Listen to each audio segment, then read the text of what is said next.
Ah, the ubiquitous Weber Kettle. You ever wonder why there's so many accessories for it? Could it be because it's so popular? Or could it be because it needs them?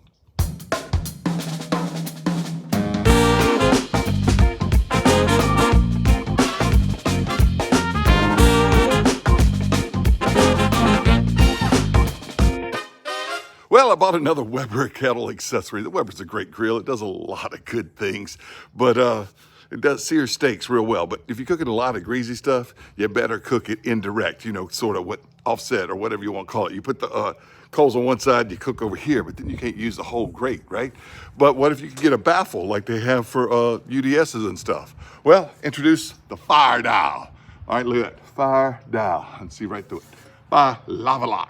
FireDial by LavaLock. I actually call this one the KettleDial because it's designed to be a baffle or a heat diffuser for a Weber Kettle. It's got these little cutouts for the four little things that hold the grates and the charcoal grate and stuff, and it goes in between there. And I could probably use it as a baffle in my UDS as well. I'm probably going to try it at some point in time. But right now we're going to test it out on the Weber Kettle, and I'm going to give it the ultimate test. You see the Weber Kettle? Not great for grilling greasy stuff like burgers and chicken. And I'm about to put 10 pounds of chicken quarters on top of the grate. Don't try that without this because it'll flare up and make a mess. We're gonna do it like this and see if we can get them cooked. Thanks for watching Big Lou Barbecue. All right, this KettleDial, FireDial by LavaLock for the kettle, does not come with any instructions because they figure if you're buying this, you're a man. You're not gonna read them anyway. But you can, you know, watch people how to do it on YouTube. There's a few videos out there. This one will be out there soon. But since there's no instructions, I don't really know what I'm doing. But what I have done is I've set up a nice layer of coals because I want to cook chicken all over the top of this grill, which I would never do without a baffle. All right. Anyway, I've put some coals in the middle. I've lit them. You can use a fire starter. You could use a little chimney, or you can use an electric starter as I did. And it's going to spread out. It's called the minion method. It's going to spread out over the entire cook because it can take about 45 minutes to an hour to cook this chicken. So as this burns out, the next layer will go, and then the next layer will go, and so forth. All right, I got a good little pile in the center going. I just cut back the vents to about halfway. I may need to open them or shut them back, and I probably should be wearing protective gloves, but since it's only hot in the center, I'm gonna go ahead in with the LavaLock FireDial. It sits in there just like that. All right, yeah, that looks level. Like I said, I probably should be wearing heat protective gloves, but right now it hadn't got hot, but that's already getting hot right there in the center. All right, I'm gonna put the grate on and go inside and prep the chicken. All right, so here goes the grate. And the part in the center, cover it up and let it go. All right, now I'm about to put 10 pounds of chicken quarters on a Weber Kettle, all straight on the grate. I'm gonna skin down first, and in about 10 minutes, I'm gonna turn them up to skin up. All right, if these don't flare up, I'm serious, if these don't flare up, this is my new favorite Weber Kettle. All right, what this is chicken quarters that I marinated in store-bought mojo for about 3 hours or so. Took them out, dried them off. The only thing I did was cut off the last part over the fence. I didn't cut off a lot other than that. And if they had like a real big chunk of fat on them or something, I cut that off. But anyway, just chicken quarters. That's a bigger one. I'm gonna put it right there. Put a smaller one on the side, like this. Right about like that. And if these don't flare up, this is my new favorite Weber accessory. I'm not gonna lie, but it's not flaring up yet. Could you do that without this FireDial in place, this KettleDial? Look at that, 10 pounds of chicken quarters. All right, these have been on about 15 minutes. I hadn't noticed any flare ups. Look at that, look at that right there. Come on, catch now. All right, need to make room for me to put that mojo. It's just a bottled mojo. Turn you over right like that. Look at that. That's kind of beautiful. Brown. You might not be able to see it at night here. That's a big old piece right there. But this chicken is not flared up.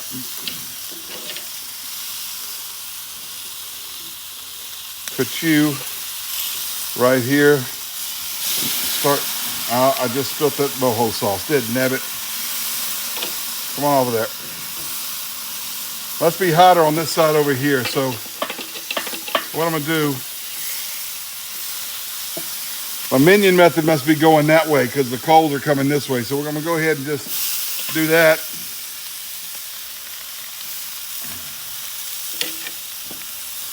And do that. That's okay. Can you imagine rotating 10 pounds of chicken quarters around on an open Weber grill like this without this plate in place? That's not too warm yet. All right, I'm gonna let the, no flare-ups. Yeah, it's not cooking even. It's a little hotter in this area here. But there's no flare-ups. And I tell you what, I like it. Anyway, I'm gonna let that heat up and we're gonna baste it. All right. This mojo sauce has gotten time to get warm. Like I said, it was a little warmer on that side over there.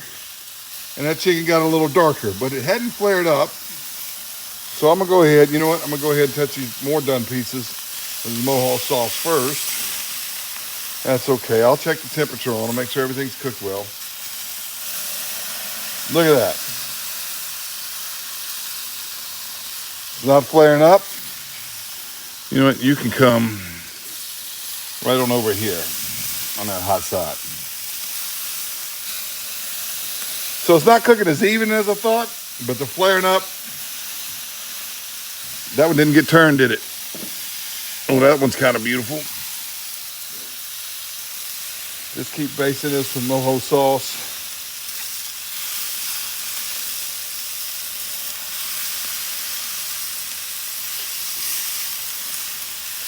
Come on over here to this side. In fact, your little self can come right over there. Whoo, don't do that. That's hot, man.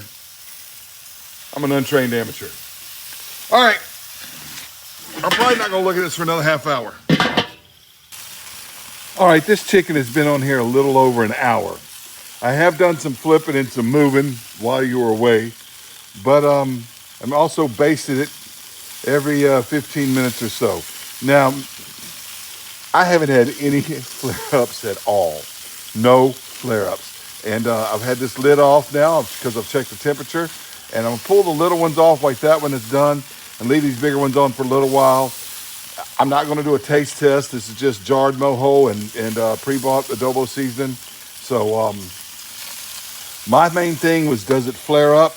Controlling the temps and controlling even cooking. Maybe I ought not to use the minion method or whatnot, but I'm satisfied as far as preventing flare-ups on a Weber Kettle, which has always been my nemesis for cooking 10 pounds of chicken or lots of burgers or something like that. I will work on the even heating, but yes, I will be using this FireDial some more. Should be able to do some smoking with it.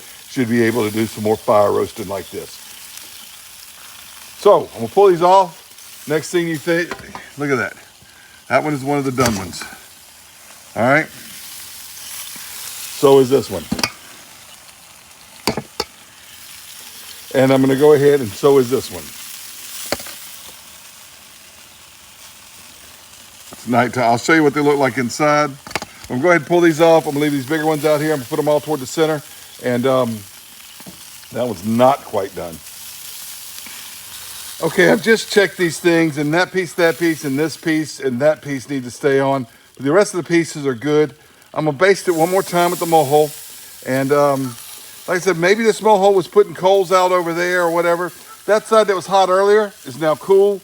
The minion method has gotten the coals over here on this side. I don't know if you can see it glowing through there or not, but maybe you can if I move this out the way. Maybe you can see them glowing right through there. Anyway, I'm gonna baste them all one more time. Take off the other pieces, leave the 4 that need to stay on for a bit. And I'm gonna have to get some even cooking because that's a little black. That side looks good though. But it didn't cook as evenly as I was hoping, but I can play with that. Should I be using the minion method? I don't know. Maybe I need to use some other method. Which was the other piece? It was this piece that was done. And That piece is done. All right, so I'm gonna go ahead and end the video here. Look, these pieces need to cook a little bit more, and I'm gonna let them stay on. Probably the last time I'm gonna baste them. And guys, I'm impressed. It's been an hour and a half, 10 pounds of chicken quarters, not a single flare up on a Weber grill. This is what they all look like. Hey, thanks for watching Big Lou Barbecue.